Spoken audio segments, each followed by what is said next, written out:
acara silaturahmi dan sosialisasi pajak daerah dengan para pelaku usaha penginapan, rumah makan, kafe, dan objek wisata dalam Kabupaten Aceh Tengah.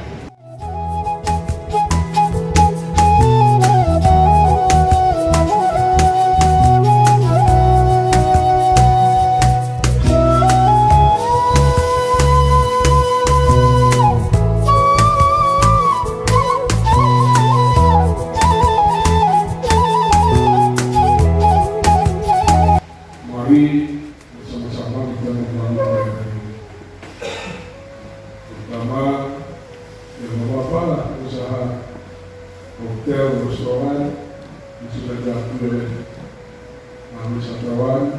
Saya melihat kuliner kita ada di bawah luar, terutama masjid. Dengan mengucapkan Bismillahirrahmanirrahim, kegiatan silaturahmi dan sosialisasi pajak daerah dengan resmi kami menyatakan dibuka.